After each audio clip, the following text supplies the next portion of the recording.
కాలు జారితే వెనక్కి తీసుకోవచ్చు, నోరు జారితే మాత్రం అంతే సంగతులు చిత్తగించవలెను.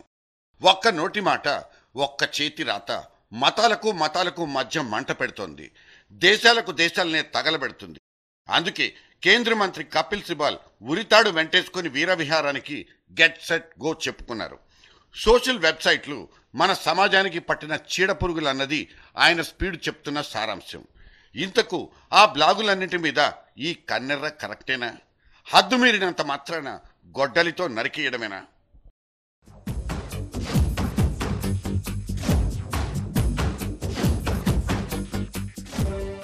ఒక్క మౌస్ క్లిక్ ప్రపంచం మొత్తాన్ని మన కళ్ళ ముందు సాక్షాత్కరింపచేస్తుంది. ఇంకొక మౌస్ క్లిక్ సమాజ సౌందర్యాన్ని ఛిద్రం చేస్తుంది. ఇప్పుడు జరుగుతోందంతా అదేనన్నది మనలో ఉన్న కొందరి భయం.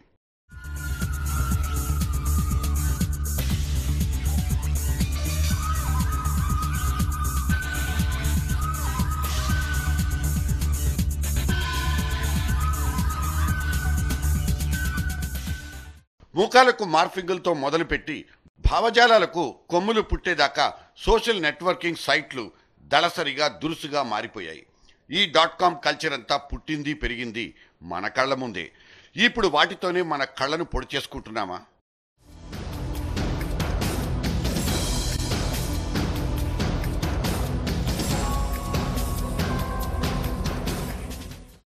మరాఠీ లీడర్ బాల్ ఠాక్రేను విషపురుగంటూ వ్యాఖ్యానించి ఒక కేరళైట్ ఇష్టం వచ్చినట్లు రాసి ఫేస్బుక్ పేజెస్లో పోస్ట్ చేశాడు.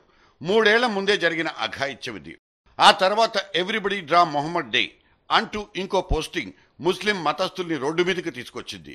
సన్నీ థీమాన్ అనే ఇంకో పంజాబీ చండీగఢ్కు చెందిన ఫీమేల్ స్టూడెంట్ ప్రైవేట్ వీడియోను పోస్ట్ చేసి పైశాచికానందం పొందాడన్నది ఇంకో చేదు జ్ఞాపకం.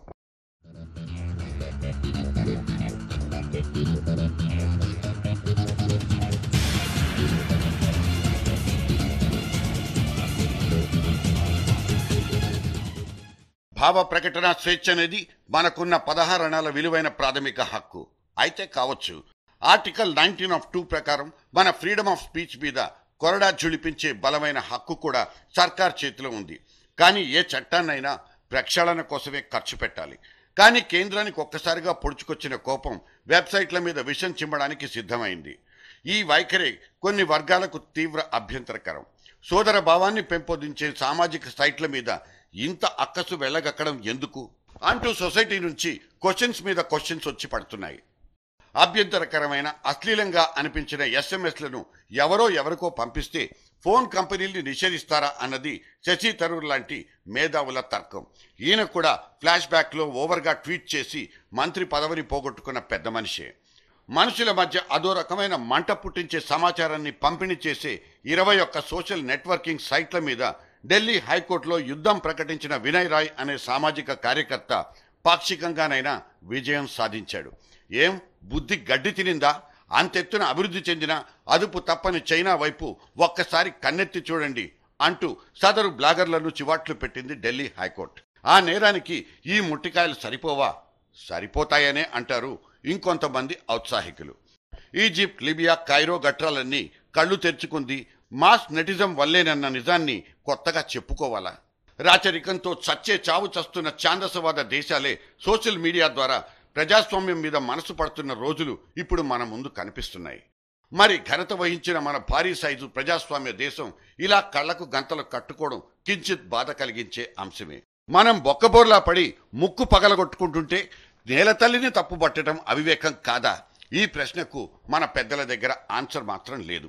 సడన్ గా సోనియా బొమ్మ అసభ్యంగా కనిపించినప్పుడు మాత్రమే ఈ కాంగ్రెస్ మంత్రికి కడుపు మండిపోయింది. అప్పటిదాకా ఎన్ని మనోభావాలు ఘోరంగా దెబ్బతిన్నా కేంద్రానికి చీవైనా కుట్టలేదు. సోషల్ నెటిజం పెచ్చుమీరితే జాతీయ లౌకిక భావజాలానికి భంగం వాటిల్లుతుందన్న కపిల్ సిబాల్ డైలాగ్ ఒక కుంటి సాకుగానే కనిపిస్తుంది. This is a matter of great concern to us. We have to take care of the sensibilities of our people.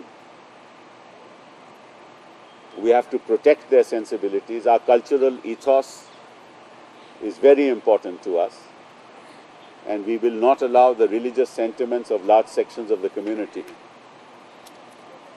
to be hurt in this fashion. And we will not allow intermediaries to say that we throw up our hands, we can't do anything about it.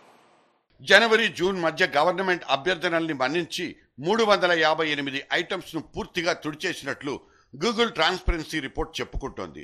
ఇది పరిస్థితి తీవ్రతకు నిదర్శనమా లేక Google సంస్థ నిబద్ధతకు దర్పణమా? తేల్చుకోవాల్సిందల్లా మనమే. Content మీద 100% control అనేది technically impossible అంటూ సదరు సైట్లన్నీ నెత్తి నోరు బాదుకుంటున్నా మనవాళ్లు మాత్రం మొండిగానే ముందుకెళ్లడం భావ్యం కాదు. యావరేజ్ టెకీస్ చెప్తున్న మాట కూడా ఇదే. స్వయం నియంత్రణతోనే ఈ సామాజిక సునామీని అడ్డుకోగలం. అంతే తప్ప కత్తులు కొరడాలు ఇక్కడ కొరగావు. చేటు తెచ్చే రాతలకు చెక్ చెప్పుకోవడం, ఎవరికి వారు మనోవైకల్యాన్ని వదిలిపెట్టడం, జిహ్వశుద్ధి చేసుకోవడం ఇదే కావాల్సింది. Mouth wash please.